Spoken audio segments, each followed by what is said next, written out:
Imagine day in and day out, you're living a life of pleasure, scrolling down all of your notifications, going onto Instagram and Reddit and...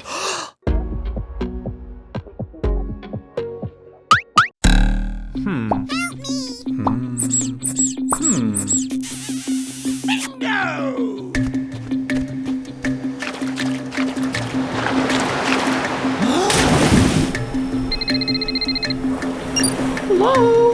Oh my god, Stacy, how are you?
Right now is a very special, quite emotional chapter of my life. Behind me is beautiful Thailand. I'm in Koh Samui. Someone fucking write it up on screen for me, please. And this trip that I'm on right now is something that I've looked forward to for 2 years. Because 2 years ago, I was doing all of the bad habits that you could think of. I've told my story multiple times in the videos that I've made that I was living like a total Jeffrey. I was making all the wrong choices. I was trying to get as much pleasure as possible. So I literally used to wake up and start smoking weed immediately. I've said that in so many videos, but I don't think you can grasp until you really visualize. Imagine yourself literally waking up and smoking and taking drugs as soon as you wake up, and then continuing to take those drugs up until you go to sleep. When you're getting high all the time, you're not even getting high. You're just maintaining like a shitty existence. And I did the same thing with video games, and a special bad habit of mine was binge eating junk food. It used to be so fun. Me and my girlfriend, we lived together. We would hop onto like Deliveroo and Uber Eats, and we would order like delicious desserts to come to the house. And you know, when you've got them on the way, it feels so like fun to wait for, so exciting to wait for them whilst we would be playing video games. And I lived like a life of comfort. Total comfort. By now, a lot of men know that that isn't a good thing. Say this with me. Men grow through discomforts. So I ask you to be introspective right now and ask yourself, how much discomfort have you faced over the last 6 months? Because Adonis wants better from you. Adonis says that when you are uncomfortable, that is a good thing. Why? Because being uncomfortable literally shows that you are outside of your comfort zone. And you remember all of those like cringy Instagram posts which say, make sure you're outside of your comfort zone. Well, here you are. When you stay inside of your comfort zone, when you indulge in the pleasures that you already have been for a while, you do not grow. You don't get any kind of benefit. You get like a momentary like stimulus, like pleasure. And it only lasts up until like you stop doing that activity. But you can probably relate to this because after a while of like doing that bad habit, that bad activity, it loses a lot of its enjoyment. That's why video games aren't fun for a lot of gamers anymore. Loud ass bike going past. I said this to my friend Sam, so I'm traveling with two friends, and my friend Sam has been like a total Jeffrey when we met. He's my first video editor, and I've really seen him like come out of his shell and develop as a man. And on this trip, he's literally, okay, we started in the UK, we flew over to Thailand, which is about as like far as you can go in the world. And this is the second time he's ever went on a plane. The first time was literally 2 weeks previous to this trip, so we were like getting him sort of ready for this trip. Oh, there goes my light. Bear with me whilst I have this new setup. I hope the wind isn't so bad. Bitch. This light's pretty freaking trash, bro. And Sam just yesterday has said that he's been so uncomfortable here, and he thanked me and my other friend Nabil, who we're also traveling with, for being patient with him. And I said to him that you facing discomfort is the point. That's the area of growth. That is not a bad thing. That is as good of a thing that is possible. You're a young man watching this. You have to understand that the message of Adonis, the best part of you, the ultimate man inside of you, it is to face discomfort so that you can achieve those greater goals, those dreams that you have. It was 2 years ago to this month that I discovered like digital nomad trips. I was online, bro. I was broke. I was working a part-time job in a homeless accommodation. I was working night shifts. And I remember seeing like these videos of like these like young hip guys who had like MacBooks, and they'd be like traveling around to like different countries, and they'd just be like doing work online, and it seemed so fun because I had been to Thailand for a month. I just on like a holiday previously, and I thought, wait, it's actually so like, it's so cheap here, it's so affordable here, it's so beautiful, it's so nice. But you can't obviously stay here like for that long, because usually to travel, you kind of need to like make money first, then you use your savings. But this new way of like making online income means that you're so free to go wherever you want and to stay however long you can afford to, as long as your business keeps making money. That was my goal that I set 2 years ago, and I'm here now.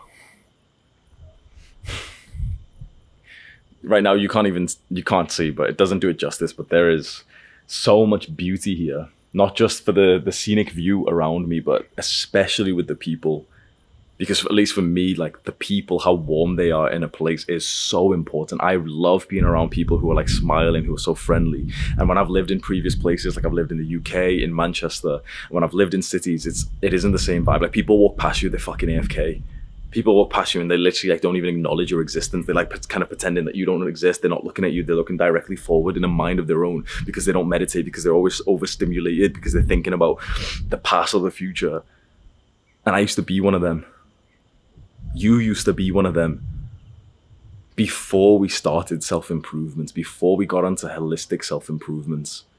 Since we landed here, like maybe it's cringe to say, and like everyone's gonna, oh, this is so cringe, but like truthfully, bro, like I kind of feel like a Chad here, and it's stacked against like me and like, you know, my my brown skin and everything. In Thailand and Southeast Asia, generally like white people kind of like are more seen as attractive, so you've almost got like a disadvantage if you're like Pakistani or Indian. But the amount of attention I've been getting here is, man, it feels a bit like, you know, cringe, a little bit vulgar to kind of like talk about intimate parts, but like I think it's so important, because just a few years ago, like I wasn't confident at all. And quite frankly, I will tell you the truth, because many people don't actually admit these things. Like I wanted to be like a Chad. I wanted to be like that attractive guy that, like, you know, girls would like turn their heads to go and see. Girls would like, you know, shout at across the street, like they'd call. That's exactly what's been happening here. The first day we were here, we were eating food outside, like in the sun, and I was wearing this kind of like sleeveless vest. And two girls came up to me and like, you know, fully holding eye contact with me. And one of them just like stops and said, oh, like we've seen you here for like the last 10 minutes or something. And they just wanted to like speak to me, and like they were like kind of speaking to my friends, but like they were fully like speaking to me, asking me questions and stuff. And I take down like one of their Instagrams, and I met that same girl just yesterday. Like we went to the beach, went to our pool here. And then after those two girls, so we're still eating, right? After those two girls, I promise you, bro, they leave. Within literally minutes, another two girls walk past, and like one of them's holding eye contact with me, like this short little blonde girl. And she's eating like a bag of crisps. And I feel so fucking confident I did this. I literally just kind of, instead of, hey, how are you? Like, I literally just kind of like stuck my hand out. I was like, yeah, give me one. So she comes over, gives me a crisp. I'm eating it. And I go for like a handshake. And it's like the funniest thing ever. This cute little girl, she's about to go for it. Then she like looks at her fingers, which has got like crisp dust. And she just pauses for a second, like contemplating, should she shake my hand with it? That was just really funny for me, man. And I spoke to her, but she was like really shy, but she was very attractive. And she's kind of like shy, so she's a little bit embarrassed or something. And so she starts kind of like walking away as we're saying hello. And then she like decides, okay, she's gonna walk away because her friends already walked. And she kind of shouts out something that's really been in my mind, which is like, but you're really attractive. You're like a model. Now that might not mean much to like some other people, but to us, like young men onto self-improvement who have wanted to improve themselves, especially with like the modern day things which are seen as vain, and we're not supposed to talk about these things. We're not supposed to say like, yes, I want to be more attractive. I want to attract more of the opposite sex. You're not allowed to say this because it's seen as like cringe or somehow gay. But yes, 100% I do. That was my goal 2 years ago. I wanted to become more attractive. I wanted to become more confident. I wanted to become like higher up in the social hierarchy of men. I admitted these goals to myself. That's how I was able to make progress to get to this position that I am now. And I'm not going to stop. I was here with my friend Nabil and we were looking around saying like, oh, this is the life. We're so glad that we're here. And he like fully got serious with me. And he was like, Hamza, don't get complacent. He really knows a lot about my life and he knows what this trip means to me. And he said, okay, this was like your big goal. This was like the thing to symbolize your success over the last 2 years. Don't get complacent. Keep looking upwards. Because right now, like, I feel amazing. We're in a very, very nice villa.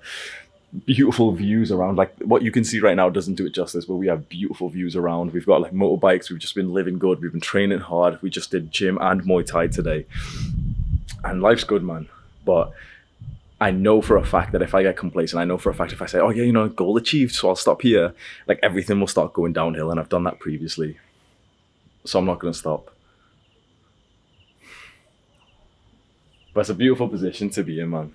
The YouTube channel's doing really well. We have 460,000 subscribers. It goes up by 1.5 to 2K per day. The level of like clout that I have these days is like, it's very impressive. I've never been one for like, like clout and shit, but like, we all know like it is kind of like a nice thing to have in terms of like impressing people, in terms of like, showing your status and the life that it can get you.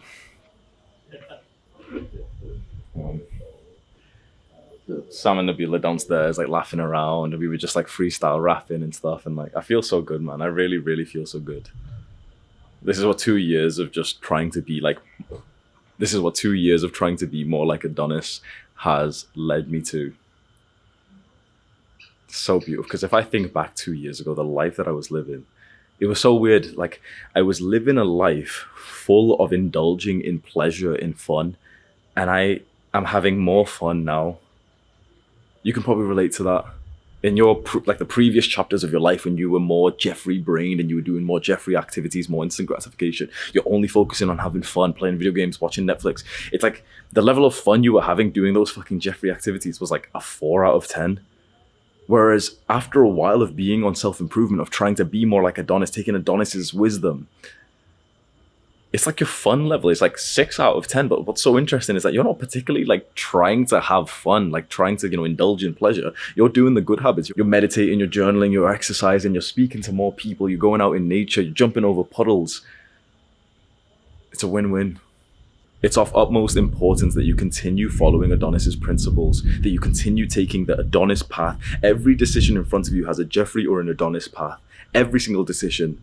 If you can have this level of like consciousness and awareness through the decisions you make, you will do so well in life. Literally just picture Jeffrey, Adonis, every decision in front of you. Then take the right hand path. You can subscribe if you want to, do the hard work, especially when you don't feel like it. Oh my god, and you know what happened yesterday?